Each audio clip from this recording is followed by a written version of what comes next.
Hello students, welcome to paradigm classes. Students, आज हम लोग फिजिक्स का एक नया चैप्टर स्टार्ट करेंगे जो कि है work energy and power, chapter number 6, work energy and power.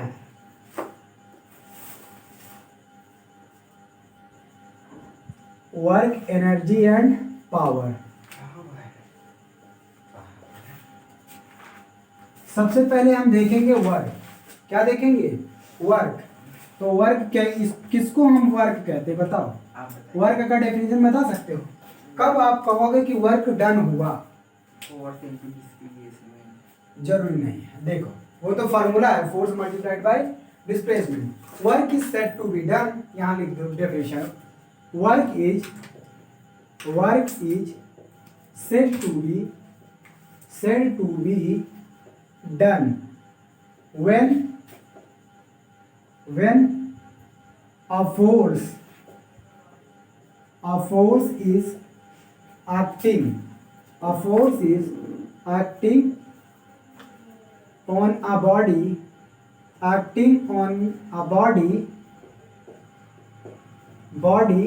and body moves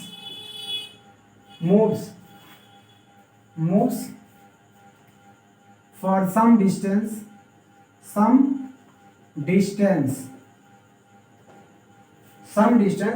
in the direction of a force applied, in the direction of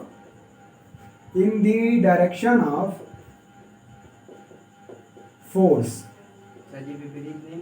हाँ, वो लगेगा, वो भी होगा।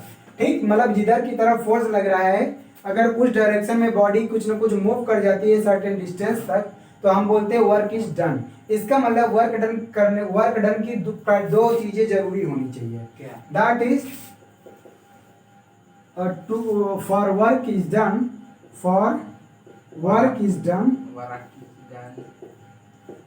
इज डन दो चीजें जरूरी होनी चाहिए। First, force must be applied on the object. Force must be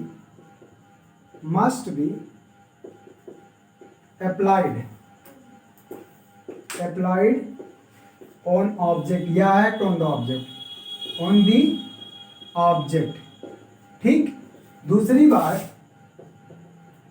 body को मूव करना, डिस्प्लेसमेंट भी होना जरूरी है। ठीक, तो बॉडी मस्ट मूव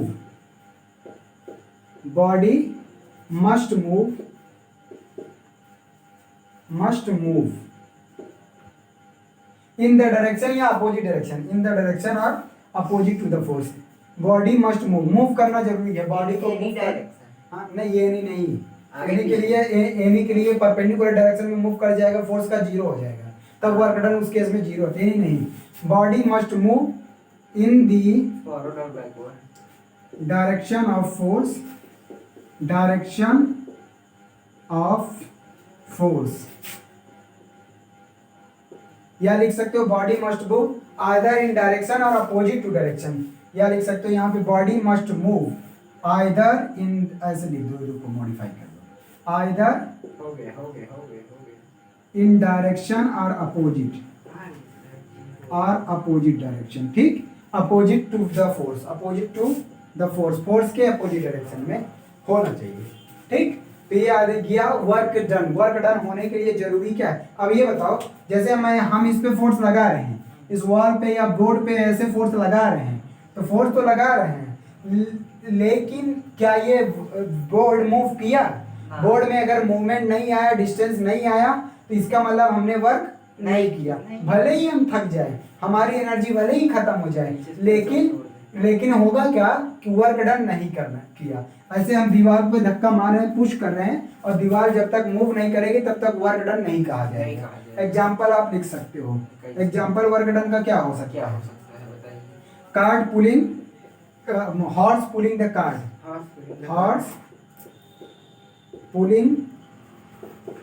कार्ड। ये भी क्या है? एक वर्क डन है, क्योंकि घोड़ा जो है गाड़ी को आगे की तरफ खींचता है और गाड़ी आगे की तरफ बढ़ती है, तो वहां पे भी वर्क डन हो जा रहा है। ठीक, उसके बाद और क्या एग्जांपल लिख सकते हो वर्क डन का? क्या बोलो, और वर्क डन का क्या लिख सकते हैं?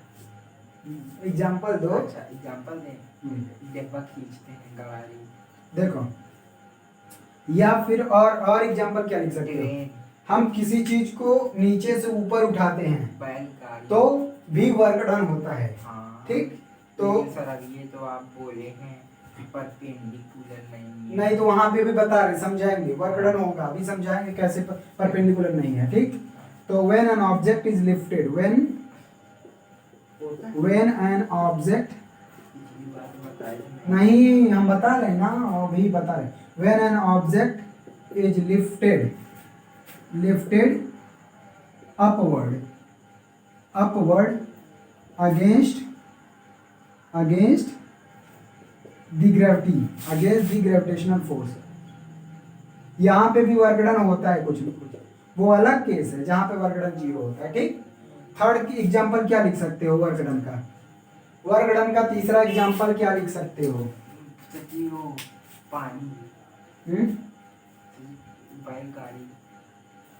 हाँ, वो तो बैलगाड़ी वर्क डन, तो वो बैलगाड़ी और उसका हो ही गया। Auto rickshaw. मोटर जो है पानी को अर्थ से उठाता है, हाँ, वो भी क्या होता है, वर्क डन करता है। ठीक, हाँ ठीक है। अब चलते हैं, हम इसका फॉर्मूला लिखते हैं, measurement of force work done by a constant force percent. हटाएं इसको,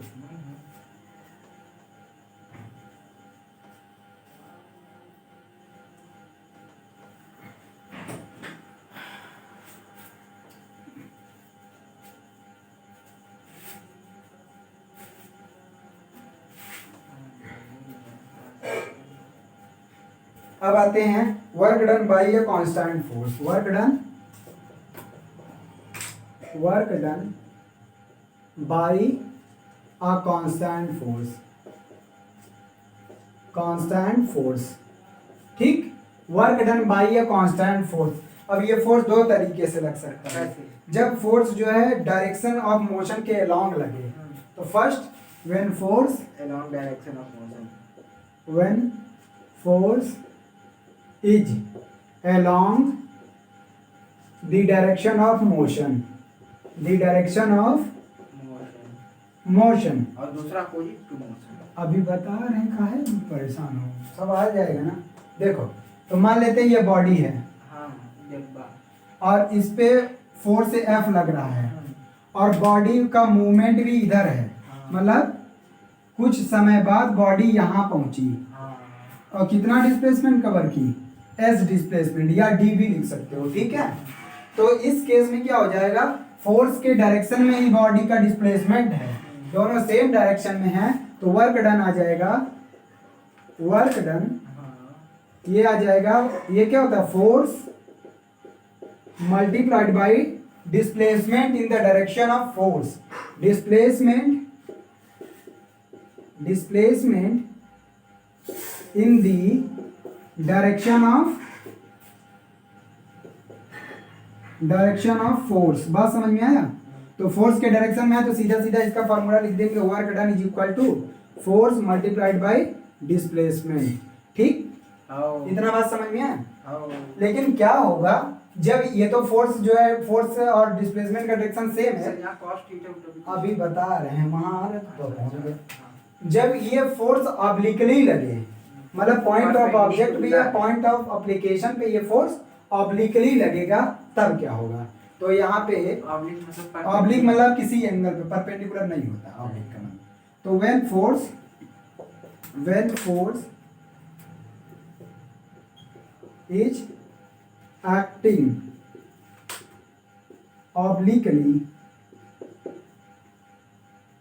obliquely on the object, on the body, obliquely मतलब किसी एंगल पे, या डिस्प्लेसमेंट से कोई एंगल बनाए इस तरह से, जैसे ये कोई बॉडी है और इस पे फोर्स ऐसे लग रहा है, और जबकि बॉडी जा रही है इधर, बॉडी का मूवमेंट इधर हो रहा है, इसका मतलब यहाँ से थीटा एंगल बनाएगी, और कुछ समय बाद बॉडी यहाँ पहुँचेगी विथ ये एंगल थीटा से, और मान ले रहे हैं डिस्प्लेसमेंट कितना गई, एस डिस्प्लेसमेंट गई।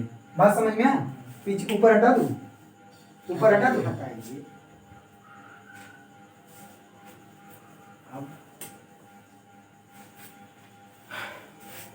तो रुको, यही वाला फिगर हम ऑब्लिकली मतलब इस तरह से, एफ ये हॉरिजॉन्टल से थीटा एंगल बना रहा है, ठीक। हाँ, और कुछ समय बाद बॉडी यहाँ पहुंची, पहुंची, एफ F, ये theta angle theta, S D. तो इसको हम रिजॉल्व कर सकते हैं, वेक्टर रिजॉल्वेशन पढ़ चुके हो। आओ, इधर आएगा component F cos theta F cos theta, और परपेंडिकुलर कंपोनेंट आएगा एफ साइन थीटा। और हमने वर्क डन क्या पढ़ा है? वर्क डन क्या होता है? फोर्स जो डिस्प्लेसमेंट के डायरेक्शन में फोर्स लगाता है या जो कंपोनेंट डिस्प्लेसमेंट के डायरेक्शन में होता है वही वर्क डन करने में रिस्पॉन्सिबल होता है। परपेंडिकुलर कंपोनेंट रिस्पॉन्सिबल नहीं होगा, ठीक। तो इसलिए ये वाला फोर्स ही रिस्पॉन्सिबल होगा। तो वर्क डन आ जाएगा एफ कॉस थीटा, क्योंकि डिस्प्लेसमेंट के डायरेक्शन में फोर्स लग रहा है F cos theta multiplied by displacement, multiplied by displacement. तो वर्क डन आ जाएगा F into S cos theta. और F into S cos theta क्या होता है? ए डॉट बी का फॉर्मूला। ए डॉट बी क्या होता है? ए बी कॉस थीटा, यही ना होता है। इसका मतलब इसको हम लिख सकते हैं फोर्स और डिस्प्लेसमेंट का डॉट प्रोडक्ट। मतलब जब भी फोर्स ऑब्लिकली लगे, किसी एंगल पे लगे, तो हम उसका डॉट प्रोडक्ट कर देंगे। अगर वेक्टर के फॉर्म में डिस्प्लेसमेंट भी दिया है, फोर्स भी दिया है, तो उनका डॉट प्रोडक्ट करने पे वर्क डन निकलेगा। बात समझ में आ? यहाँ से एक फॉर्मूला ये पता चला कि क्योंकि हम जानते हैं दो वेक्टर का डॉट प्रोडक्ट हमेशा क्या होता है? स्केलर। इसका मतलब वर्क डन कैसी क्वांटिटी है? Scalar. That is work done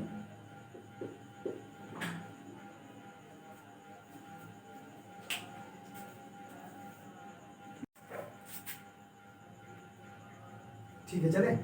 that is यहां लिख सकते हो that is work done, that is work done is dot product of force and displacement vector, force and displacement vector, displacement vector, ठीक है। Therefore क्योंकि दो vector का dot product क्या होता है? Scalar quantity. That therefore work done is scalar quantity, work done is scalar quantity.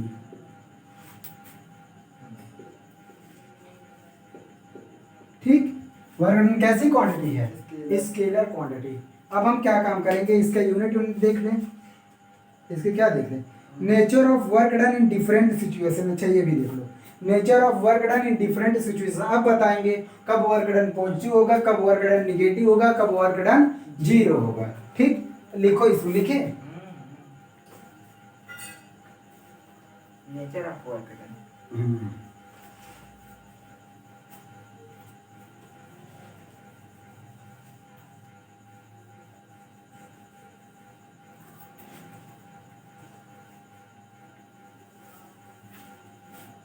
अब आता है nature of work done in different situation.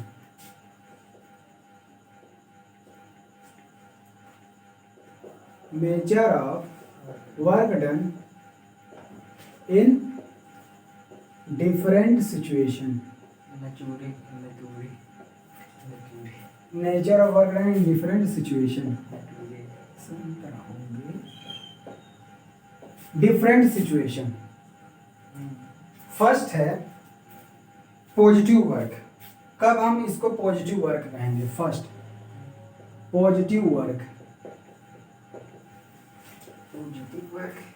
Positive work का मतलब जब फोर्स जो है डिस्प्लेसमेंट के डायरेक्शन में ही लगेगा तो उसको बोलेंगे क्या?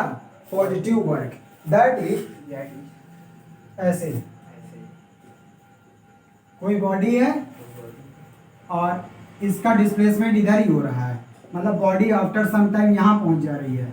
ठीक, अगर फोर्स के डायरेक्शन में ही, फोर्स ऑब्लिकली ले लेंगे अब क्योंकि एक स्पेशल केस नहीं मान सकते। ठीक, तो फोर्स इधर क्या लगेगा? एफ कॉस थीटा, और डिस्प्लेसमेंट भी इधर ही हो रहा है।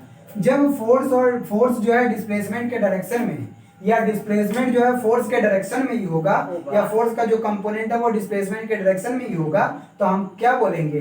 Positive work done. तो केवल एक लाइन में लिख लो, when force is along the displacement, या when displacement is along the force। हाँ, when displacement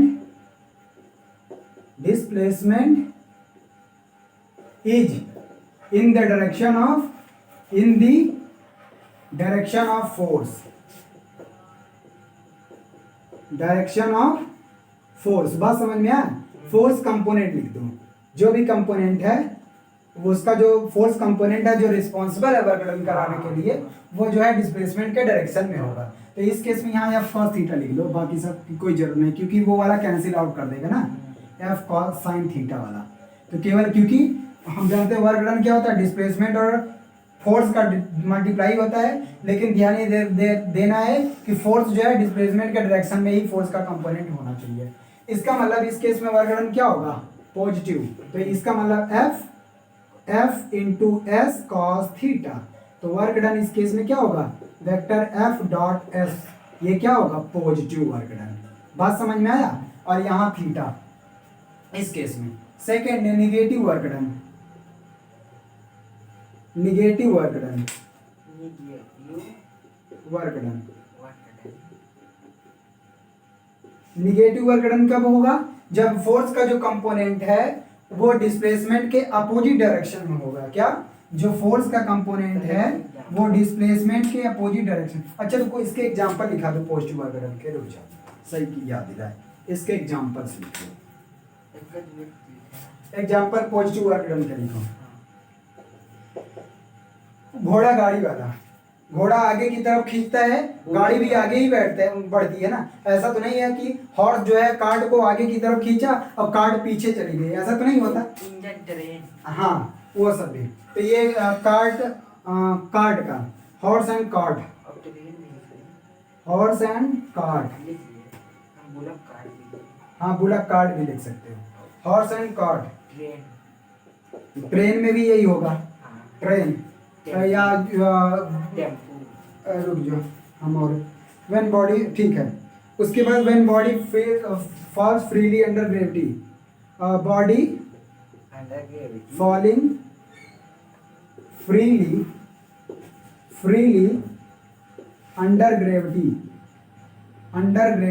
यहाँ पे भी पॉजिटिव वर्क डन है। कैसे, क्योंकि ग्रेविटेशनल फोर्स, जैसे देखो कोई बॉडी नीचे की तरफ फ्रीली गिर रही है, इसका मतलब उस पर एक्सेलरेशन जी है, इसका मतलब इस पे ग्रेविटेशनल फोर्स नीचे की तरफ है, नीचे की तरफ ग्रेविटेशनल फोर्स है, मतलब फोर्स नीचे की तरफ है और बॉडी नीचे आ भी रही है। तो डिस्प्लेसमेंट और फोर्स का दोनों का डायरेक्शन नीचे आ गया कि नहीं, एक डायरेक्शन में। बताओ, जब दोनों सेम डायरेक्शन में तो वर्क डन क्या होगा, पॉजिटिव वर्क डन। बात समझ में आया?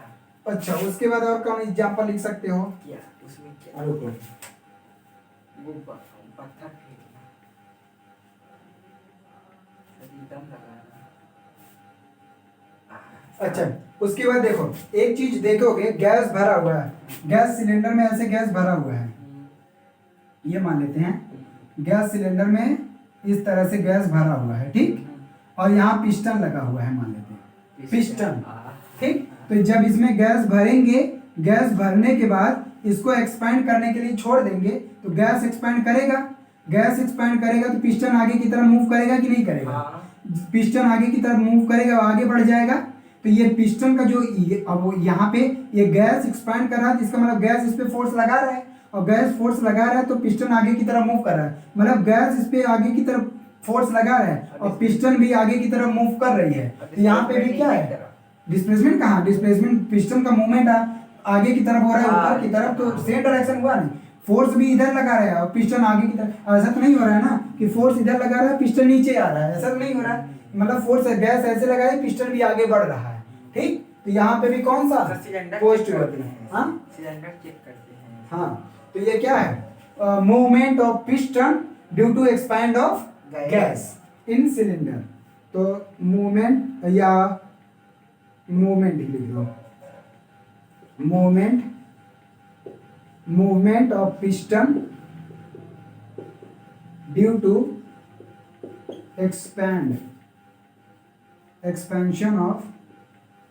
expansion of gas in cylinder, ठीक।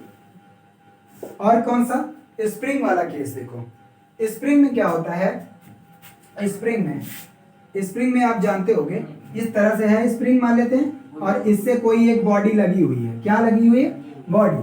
अब इस बॉडी को ऐसे आप खींच लो, तेजी से इसको स्ट्रेच करो, इधर की तरफ फोर्स लगाओ, और लगाने के बाद जब छोड़ दोगे स्प्रिंग अपनी तरफ खींचेगा फोर्स से, जो इसका स्प्रिंग का फोर्स होगा। जब ये अपनी तरफ खींचेगा बॉडी इधर आ भी रही है, तो स्प्रिंग जो फोर्स, स्प्रिंग के द्वारा जो वर्क डन किया जाएगा इस बॉडी पे, वो भी कैसा फोर्स होगा? पॉजिटिव। क्यों? क्योंकि फोर्स भी इधर लगा रहा है स्प्रिंग और बॉडी इधर आ भी रही है, तो ये आ जाएगा क्या? स्प्रिंग, स्ट्रेचिंग ऑफ स्प्रिंग या स्प्रिंग, स्प्रिंग वर्क डन। नहीं, स्ट्रेचिंग वाला केस दूसरा हो जाएगा। यहाँ पे स्प्रिंग जब छोड़ दिया जाता है तब, तो या स्ट्रेच्ड स्प्रिंग ऐसे लिखो, stretched spring WT of spring on body. when left freely। क्या कह रहे हो? WT of spring on body. हाँ, अरे ऐसे लिखो ना, ये हो गया। वो अलग है जब खींचते हैं तो, लेकिन जब उसको खींचने के बाद छोड़ दोगे तब जो वर्क डन उस बॉडी को लाने में ये स्प्रिंग कर रहा है, वो है वर्क डन पॉजिटिव है। ठीक, तो ये चलो पॉजिटिव वर्क डन के सारे एग्जांपल्स हो गए। अब आते हैं negative work done.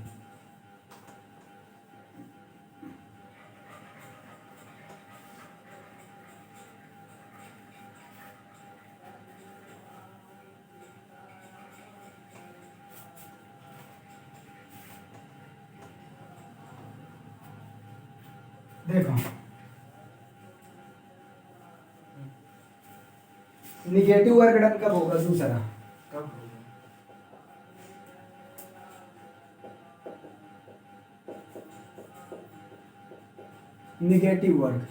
Negative work का मतलब जब फोर्स डिस्प्लेसमेंट के अपोजिट डायरेक्शन में, मतलब जिस डिस्प्लेसमेंट के अपोजिट डायरेक्शन में फोर्स लगता है तो उसको बोलते हैं negative work done. For example, body यहाँ है, ठीक, और बॉडी पे जो फोर्स लग रहा है ऑब्लिकली ये लग रहा है, इसका कंपोनेंट एक इधर होगा एफ कॉस थीटा, और लेकिन बॉडी मूव आगे की तरफ कर रही है, बॉडी आगे की तरफ बता रहा हूँ कैसे, बॉडी आगे की तरफ इसका मूवमेंट हो रहा है। ठीक, तो इस केस में वर्क डन क्या होगा? निगेटिव। इस केस में वर्क डन क्या होगा?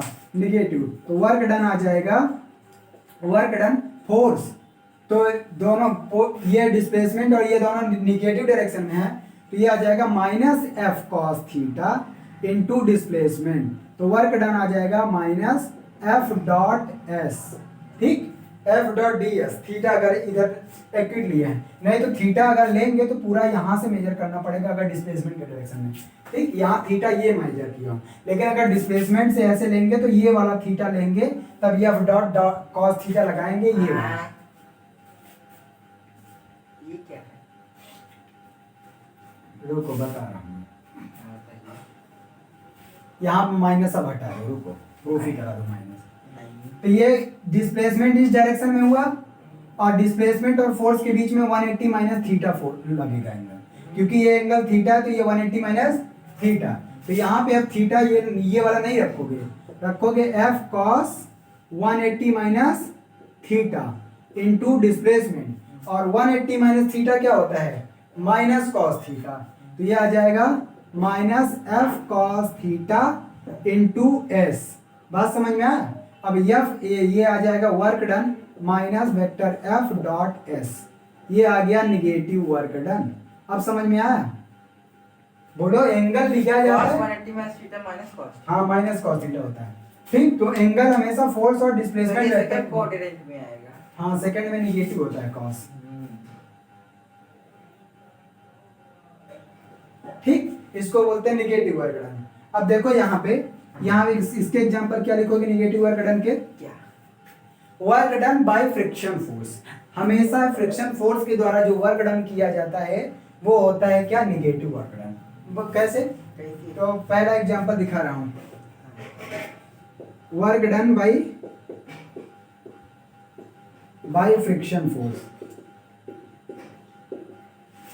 अब ये वर्क डन कहाँ दिखता है वो देखो, जैसे ये है, ठीक, अब ये इसका मूवमेंट इधर की तरफ हो रहा है, इसका डिस्प्लेसमेंट इधर की तरफ हो रही है, लेकिन इन दोनों के बीच में फ्रिक्शन फोर्स लगेगा, फ्रिक्शन फोर्स एफ, और work done due to friction force हम लॉ ऑफ मोशन में वहां पे दिखाए थे फ्रिक्शन फोर्स के द्वारा वर्क डन हम स्लैंटिंग में मतलब कि किसी प्लेन पे स्लैंटिंग प्लेन पे वहां पे भी दिखाया था, ऐसे भी दिखाया था, या फिर टू कॉस थीटा। तो फ्रिक्शन फोर्स इस पे इधर लगेगा, डिस्प्लेसमेंट इधर हो रहा है, हाँ। दोनों अपोजिट है कि नहीं। हाँ। और यही वर्क डन जो होता है फ्रिक्शन फोर्स क्या कर देता है, जैसे हीट ऐसे देखो, हाँ। ये हम इस पे रगड़ रहे हैं, हम ऐसे मोशन कर रहे हैं तो फ्रिक्शन फोर्स अपोजिट लग रहा है, तो यही वर्क डन जो है हीट एनर्जी में कन्वर्ट हो जाता है, जो हमारी हथेली क्या हो जाती है, गर्म हो जाती है। बात समझ में आया।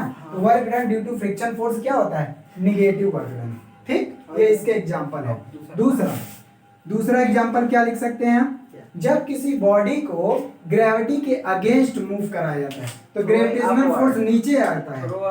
हाँ, जब किसी बॉडी को ऊपर की तरफ फेंकते हैं या ऊपर उठाते हैं तो वहां पे वर्क डन जो किया जाता है वो निगेटिव वर्क डन का वो है। ठीक, तो व्हेन अ बॉडी अरे थ्रोन क्या, लिफ्टेड लिख दो ना, when a body lifted against gravity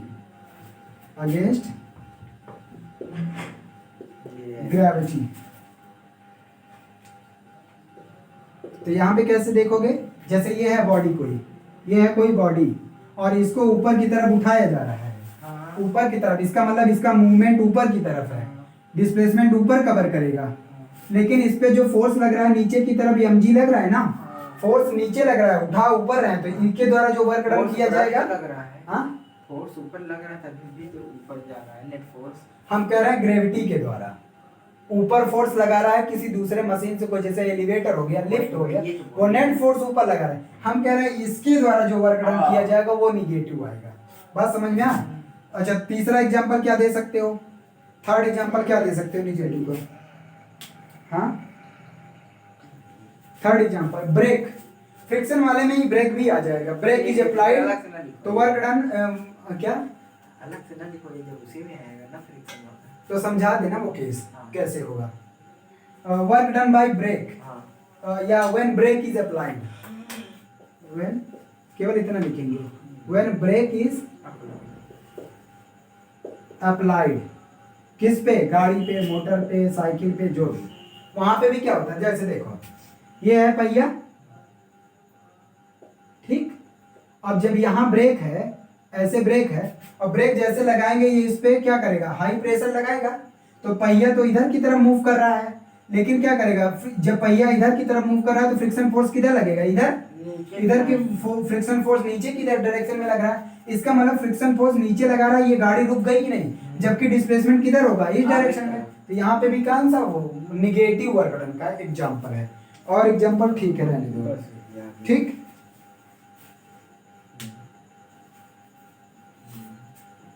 अच्छा ठीक है, और एग्जांपल चौथा, एक और, जैसे ये पॉजिटिव चार्ज है, हम जानते हैं दो सेम चार्जेज एक दूसरे पर रिपल्सन फोर्स लगाए, तो ये भी एक पॉजिटिव चार्ज है, मान लेते हैं Q1, लेकिन जब ये बॉडी इधर की तरफ मूव करेगा कुछ वेलोसिटी से, इस पे लगने वाला फोर्स इसके द्वारा इलेक्ट्रोस्टैटिक फोर्स इधर लगेगा, इस फोर्स से जो इस पे वर्क डन किया जाएगा वो भी क्या होगा, निगेटिव वर्क डन। बात समझ में आ। जब एक पॉजिटिव चार्ज दूसरे पॉजिटिव की चार्ज की तरफ मूव करता है तो वहां पे निगेटिव वर्क डन होता है, क्यों, क्योंकि वो उस पे एक दूसरे पर रिपल्सिव फोर्स लगाते हैं। लेकिन जब एक पॉजिटिव चार्ज निगेटिव चार्ज की तरफ मूव करता है या निगेटिव चार्ज पॉजिटिव चार्ज की तरफ मूव करता है तो उस पे लगता है पॉजिटिव वर्क, उस पे वर्क डन होता है पॉजिटिव। लेकिन जब दो सेम चार्जेज एक दूसरे की तरफ मूव करके आती हैं तो वहां पे वर्क डन होता है निगेटिव। बात समझ में आ।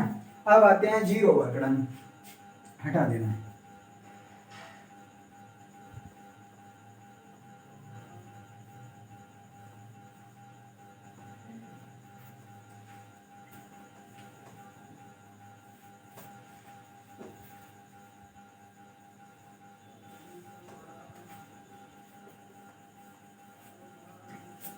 Third case, zero work.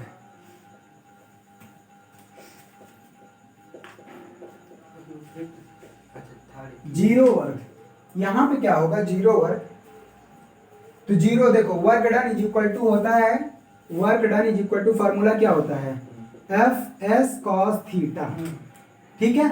इसका मतलब वर्क डन जीरो होगा कब, जब फोर्स ही ना लगे, जब डिस्प्लेसमेंट ही ना हो, जब बॉडी मूव ही ना करे, जब थीटा 90 होगा तब भी हाँ। वर्क डन क्या होगा? जीरो। जीरो। इसका मतलब 3 केस में वर्क डन जीरो होगा। जीरो। ठीक, तो वर्क डन जीरो कब होगा? तो work is done, zero work is done या work done is zero, work done is zero when force is equal to zero हो जाए और डिस्प्लेसमेंट जीरो हो जाए और या फिर Then one of the two. Theta 90 degree हो जाए। इन तीनों ही केस में वर्क डन क्या होगा? जीरो। जीरो। जैसे कोई बॉडी ये है और ये बॉडी है, अब इस पे कोई फोर्स लग ही नहीं रहा है, हाँ। कोई फोर्स लग ही नहीं रहा है, तो ये मूव नहीं करेगा, नहीं। तो ये कि इस पे वर्क डन क्या आ जाएगा? जीरो। लेकिन अगर फोर्स ऐसे लग रहा है ऊपर की तरफ हाँ। और बॉडी मूव इस डायरेक्शन में कर रही है, बॉडी का डिस्प्लेसमेंट इस डायरेक्शन में हो रहा है, हाँ। तब भी वर्क डन क्या होगा? जीरो। जीरो। एग्जाम्पल देखो, एग्जाम्पल फर्स्ट, ठीक, एग्जाम्पल जैसे जैसे यहाँ पे थीटा 90 रख दोगे, हाँ। थीटा 90 रखोगे हाँ। तो क्या आएगा? एफ एस कॉस 90 और कॉस 90 की वैल्यू जीरो होती है, तो वर्क डन इस केस में भी क्या होगा? जीरो। ठीक, एग्जाम्पल्स देखो। एग्जाम्पल फर्स्ट, जब कोई बॉडी सर्कुलर मोशन करती है तो सेंटीपिटल फोर्स हम बताए थे, सेंटीपिटल फोर्स सेंटर की तरफ एक फोर्स लगता है। किसी भी बॉडी, जब कोई भी बॉडी सर्कुलर मोशन करती है तो उसके सेंटर की तरफ एक फोर्स लगता है जिसको बोलते हैं सेंटीपिटल फोर्स। उस सेंटीपिटल फोर्स के द्वारा जो वर्क डन किया जाता है बॉडी पे वो हमेशा होता है जीरो। ठीक है, उनके ऊपर perpendicular होता है। Work done bye centripetal force, तो वर्क इंटेंट डन, के perpendicular होता है। हाँ, work done bye centripetal force.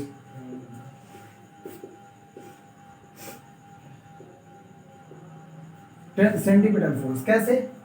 क्योंकि बॉडी जब कोई सर्कुलर मोशन करती है तो सेंटर की तरफ फोर्स लगता है, लेकिन जो डिस्प्लेसमेंट उसका हो रहा है लगातार वो टेंजेंट के लॉन्ग हो रहा हाँ, है, वही है। तो ये हमेशा इन दोनों के बीच में क्या हो गया? 90 डिग्री। 90 डिग्री। थीटा क्या हो गया?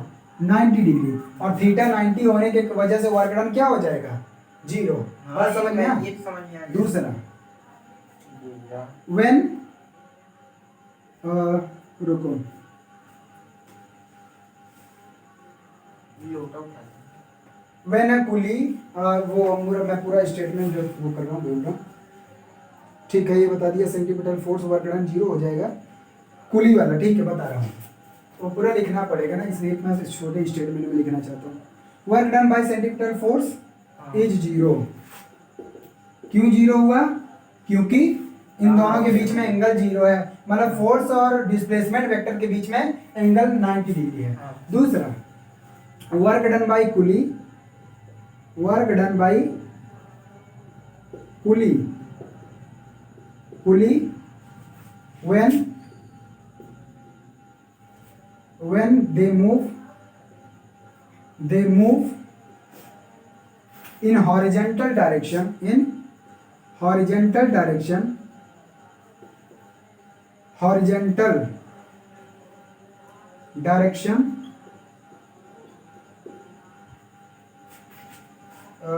उसको क्या बोलते हैं? with weight on their head, with weight या बॉक्स, हाँ, हैवी वेट ऐसे कर सकते हो, heavy weight on their head.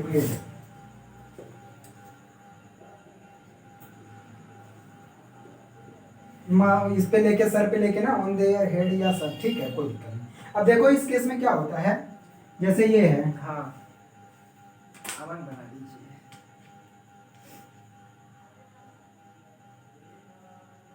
ठीक है, चल रहे हैं ना आगे, हाँ। और ऐसे पकड़ के इस पे खूब लिए हैं। इसमें क्या होगा?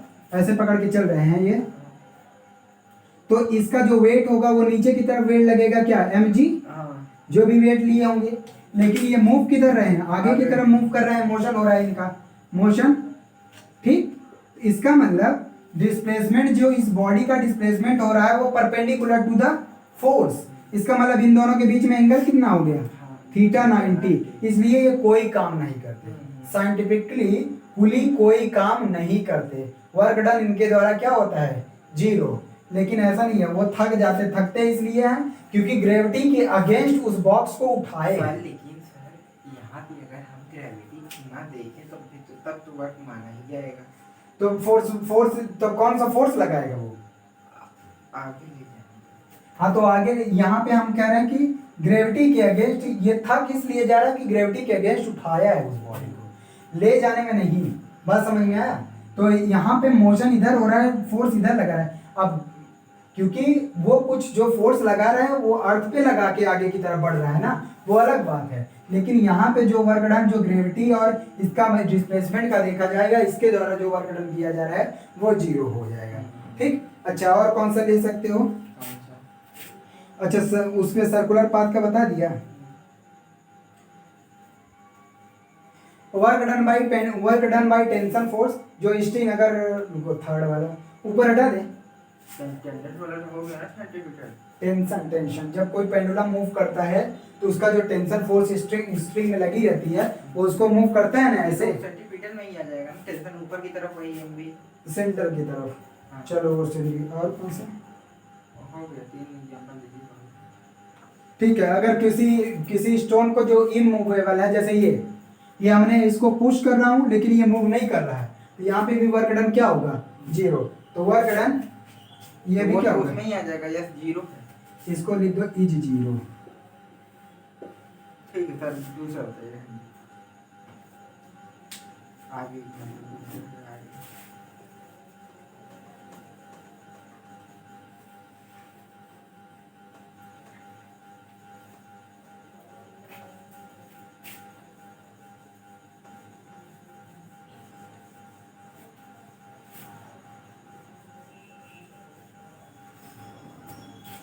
अब देखो, अब क्या है?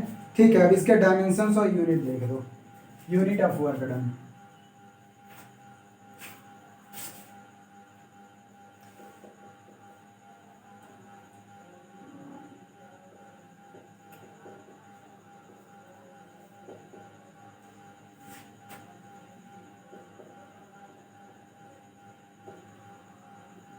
Unit and dimension of work done. तो वर्क डन का फॉर्मूला क्या था? F S cos theta. ठीक, इसका यूनिट क्या हो गया? SI unit. एसआई यूनिट क्या होगा? फोर्स का न्यूटन और डिस्प्लेसमेंट का metre, newton into metre. Newton into metre को ही जूल भी बोलते हैं, तो जूल में इसकी यूनिट होती है। ठीक, अगर सीजीएस सिस्टम में देखा जाए तो न्यूटन को क्या बोलते हैं? डाइन, और मीटर को सेंटीमीटर। और जूल को अगर कन्वर्ट करोगे, जूल का जो वर्क डन, जूल का सीजीएस सिस्टम में होता है अर्ग। क्या होता है? अर्ग। ठीक है, तो एक न्यूटन में कितना डाइन होता है? 1 न्यूटन में अर्ग बोलते हैं, मतलब कि जैसे न्यूटन को डाइन होता है वैसे जूल का अर्ग होता है। 1 न्यूटन में 10⁵ डाइन होता है। ठीक, और 1 मीटर में 10⁻² सेंटीमीटर होता है। अब डाइन के स्थान पे देखो, मीटर न्यूटन के स्थान पे 10⁵ डाइन लिखो, मीटर के स्थान पे इतना लिखोगे तो 1 जूल में कितना आ जाएगा? देखो 1 joule is equal to 1 newton into metre. 1 newton 10⁵ dyne और इंटू 1 मीटर 10⁻² सेंटीमीटर। इसका मतलब 10⁷ डाइन इंटू सेंटीमीटर, और डाइन सेंटीमीटर को ही अर्ग बोलते हैं। इसका मतलब 1 जूल में जो आएगा वो 10⁷ अर्ग आता है। ठीक, और इसको डायमेंशनली भी प्रूव कर चुके हैं फर्स्ट चैप्टर में, सेकंड चैप्टर में। ठीक, 1 जूल में 10⁷ अर्ग होता है। ठीक, और इसका डायमेंशन बता सकते हो? हाँ बता सकते हैं। डायमेंशन क्या होगा? डायमेंशन होगा ml/2 into dimension ml/2 into L. तो वर्क डन का डायमेंशन आ जाएगा, फोर्स का क्या होगा? ml/t-2, और डिस्प्लेसमेंट का क्या होगा? l। डिस्प्लेसमेंट का l, थीटा का कुछ नहीं, ये आ जाएगा ml/2t-2। ठीक है, ml/2t-2, ये आ गया इसका डायमेंशन। अच्छा, एक जूल को अगर डिफाइन करना हो, एक जूल वर्क डन कब कहा जाएगा, किया जाएगा, तो कर सकते हो डिफाइन कि एक जूल वर्क डन कब होगा। एक जूल वर्क डन हम्म। कब होगा?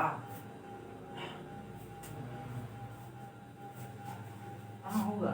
देखो, एक न्यूटन का फोर्स और 1 मीटर मूव करे। जब किसी बॉडी पे 1 न्यूटन का फोर्स लगे और उस फोर्स से 1 मीटर डिस्प्लेसमेंट होगा तो उसको बोलेंगे 1 जूल का वर्क डन किया गया। वर्क, यहाँ से लिख दो, work is said to be done is 1 joule when 1 newton force applied on object. NCERT में हाइलाइटेड लिखा रहता है, कोई लिखता नहीं है। अच्छा, और क्या है? अच्छा, gravitational unit of work done है। हाँ। ये तो जो ये अर्ग था, सीजीएस सिस्टम में अर्ग था और एसआई यूनिट में जूल था। Gravitational unit of work done, हाँ।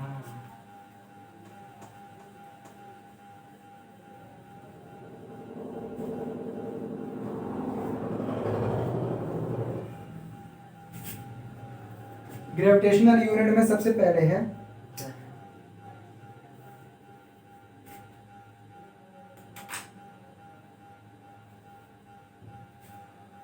ग्रेविटेशनल यूनिट, रुको,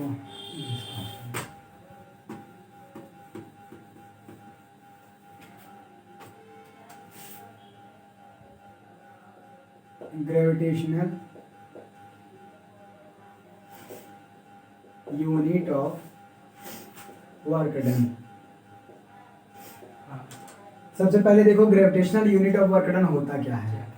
gravitational unit of work done इसको बोलते हैं जब ग्रेविटेशनल फोर्स के द्वारा एक यूनिट, जब कोई ग्रेविटेशनल फोर्स, एक यूनिट ऑफ ग्रेविटेशनल फोर्स किसी बॉडी को एक यूनिट डिस्प्लेसमेंट या डिस्टेंस को मूव करा दे तो उसको बोलते हैं gravitational unit of work done. ठीक, तो रुको, gravitational unit of work done is SI 1 kilogram metre, नहीं, work is said to be done, ऐसे लिखो, work is said to B, work is said to B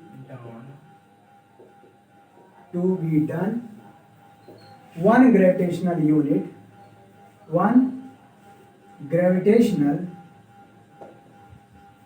unit when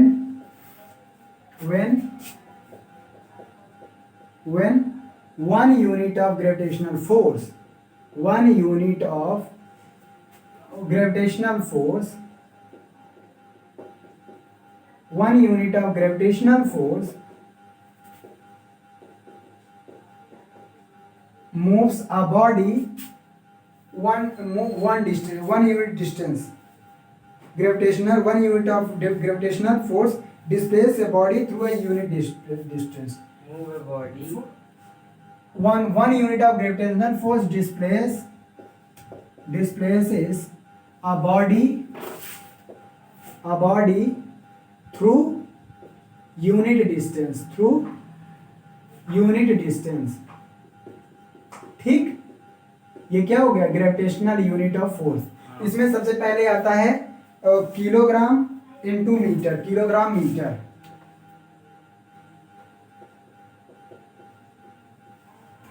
kilogram metre. Kilogram metre का मतलब हुआ यदि 1 kilogram का कोई body है 1 मीटर तक डिस्प्लेस होता है, किसके कारण? ड्यू टू ग्रेविटेशनल फोर्स के द्वारा, तो उसको बोला जाता है किलोग्राम इनटू मीटर। मतलब ऐसे समझो, 1 किलोग्राम की बॉडी है और इस पे लगेगा 1 किलोग्राम है तो जी के बराबर लगेगा फोर्स। जी बराबर, अरे एम जी लिखोगे तो आएगा एन 1 इंटू 9.8, तो 9.8 न्यूटन का फोर्स इस पे लग रहा है। अगर ये एक डिस्टेंस, 1 यूनिट ऑफ 1 मीटर तक इसको डिस्प्लेस किया गया तो जो यूनिट होगी इसको क्या बोलेंगे? ग्रेविटेशनल यूनिट ऑफ किलोग्राम और मीटर। तो ये कितना होगा? सीधा सीधा आप लिख सकते हो 1 किलोग्राम मीटर। ये कितना होगा? 1 किलोग्राम मीटर। ये 1 किलोग्राम, तो 1 किलोग्राम में कितना फोर्स होगा? 1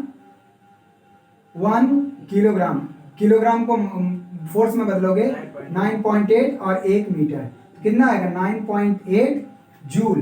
कितनी एनर्जी आएगी? जूल।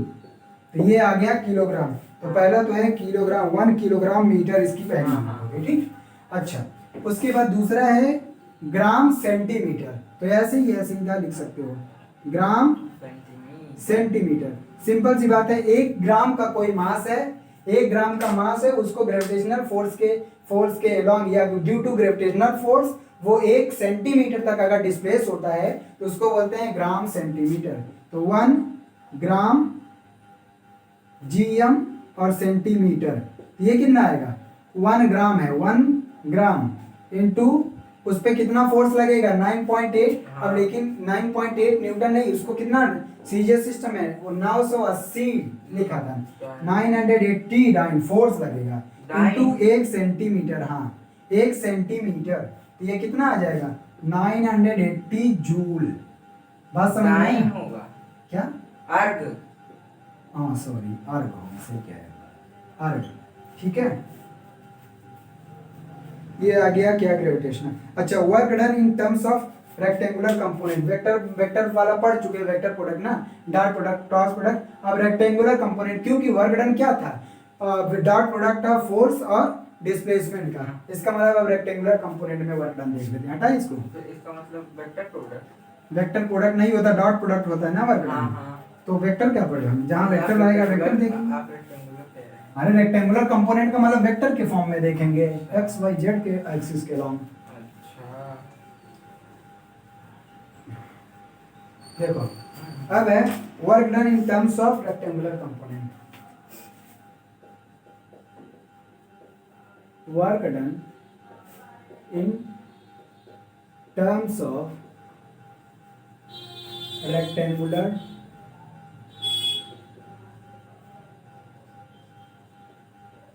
Component, rectangular component.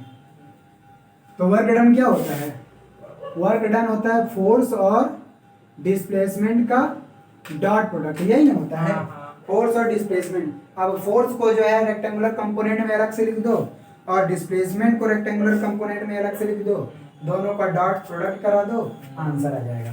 तो फोर्स का रेक्टेंगुलर कंपोनेंट में लिखेंगे तो क्या आएगा एफ एक्स आई प्लस एफ वाई जे प्लस एफ जेड के, ये फोर्स हो गया।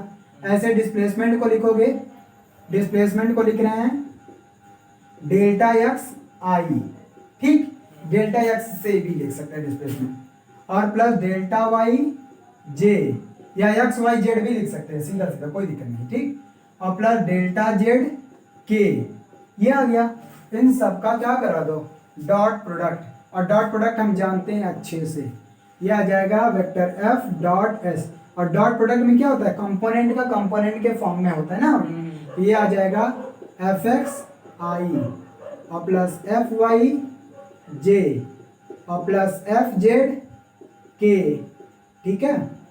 इसका डॉट प्रोडक्ट इसके साथ करेंगे, एस के साथ डेल्टा एक्स आई प्लस डेल्टा वाई जे प्लस डेल्टा जेड के, इसका डॉट प्रोडक्ट करेंगे तो वर्क डन आ जाएगा F X into delta X plus F Y into delta Y और plus F Z into delta Z, लिख रहे हैं कि नहीं? ये आ गया रेक्टेंगुलर कंपोनेंट में क्या वर्क डन। अब हमको लगता है इस पे वेस्ट क्वेश्चन है, फिर से मिस हो गया।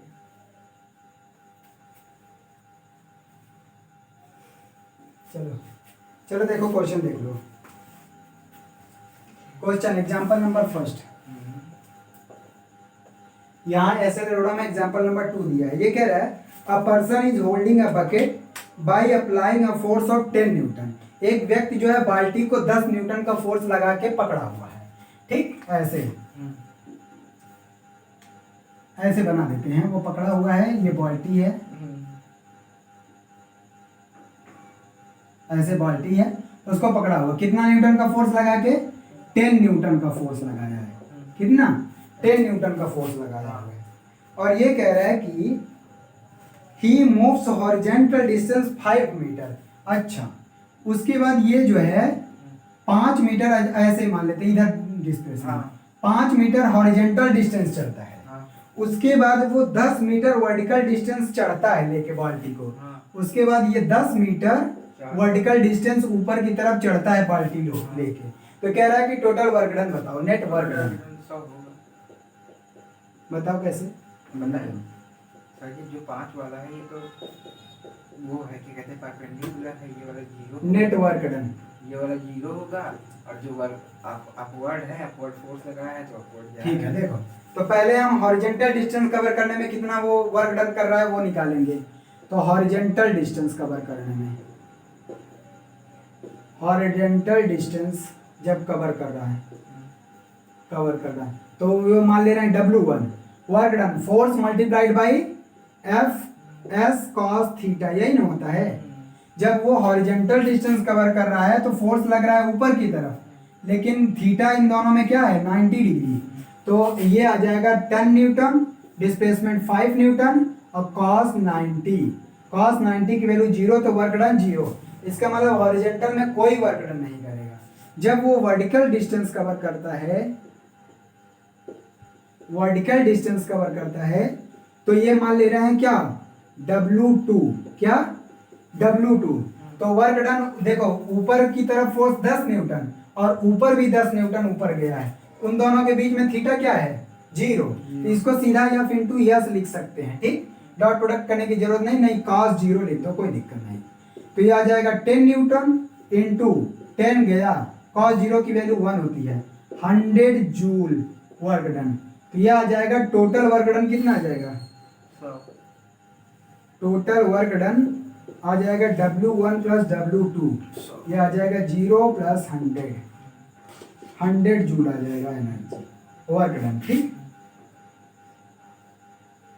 इसे इजी था सर जी, अब खतरनाक पड़ी वेक्टर ऊपर वाला।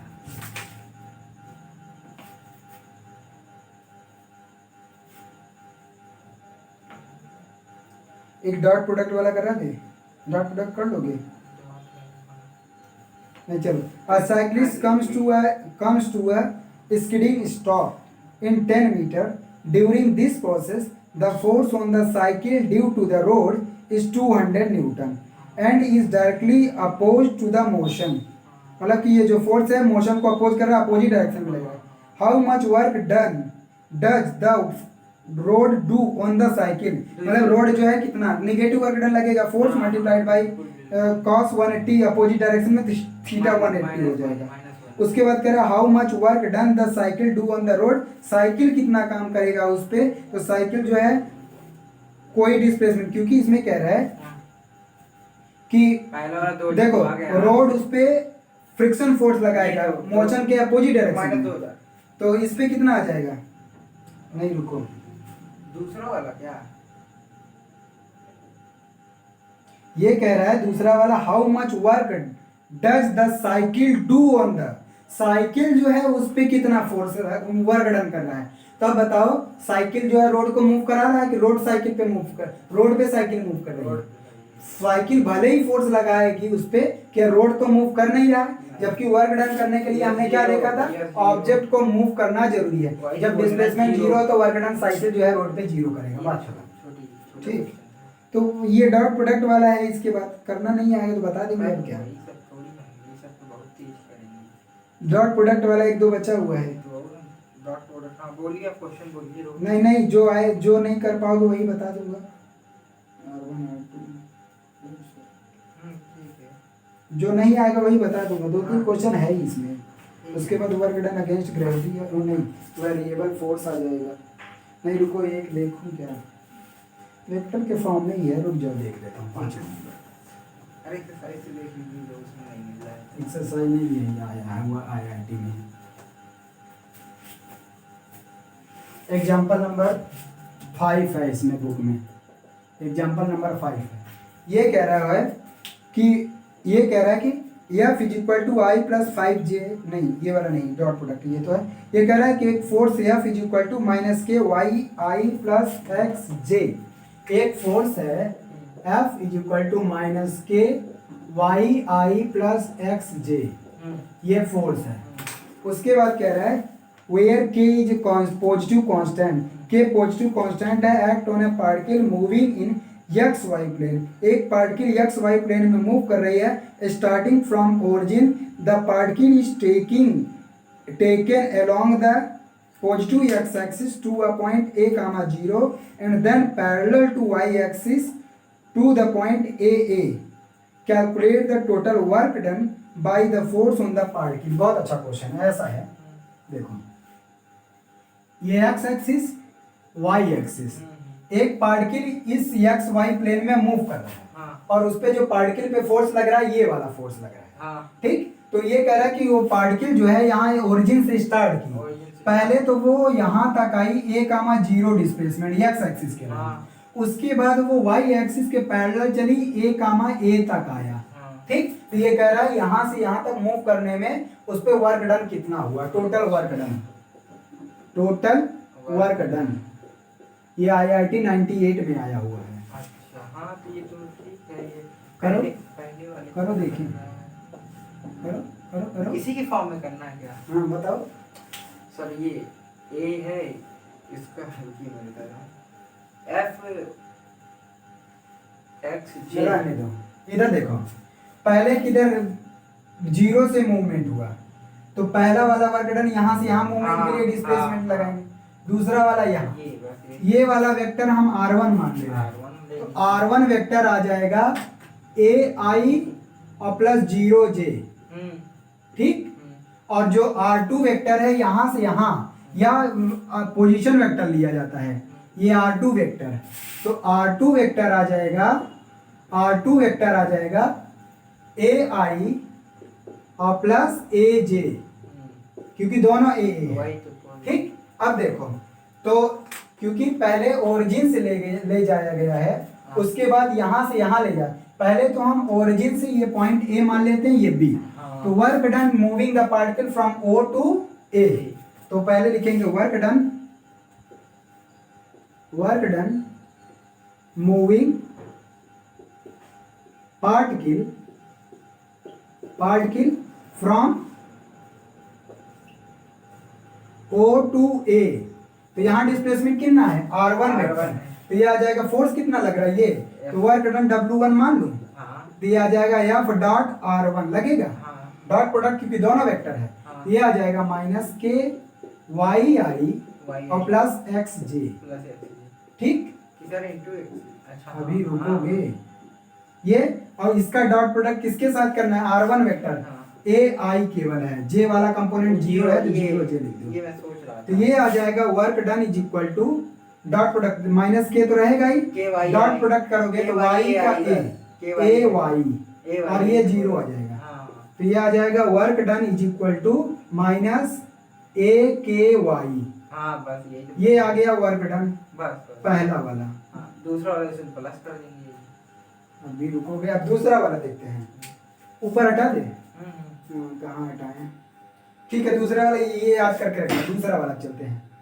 ठीक, अब लिखते हैं work done moving A to B, work done अब ए से बी, वही है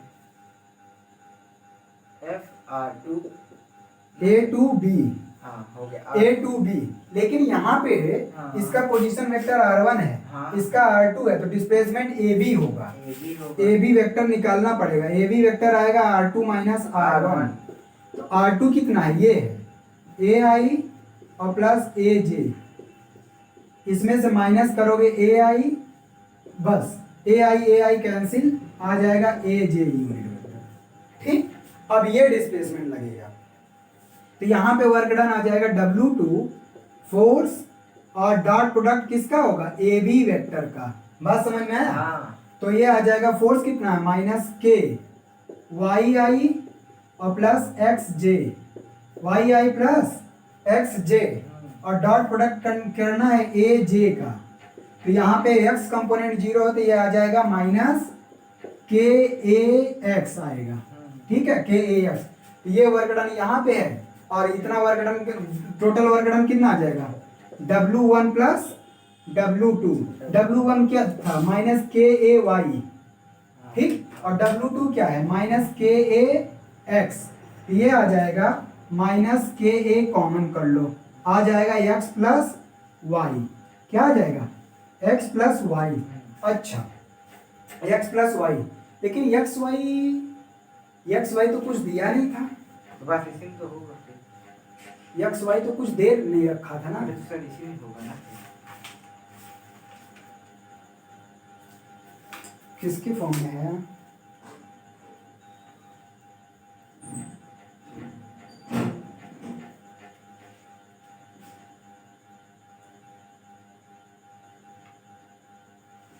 यहाँ x इज इक्वल टू ए का है।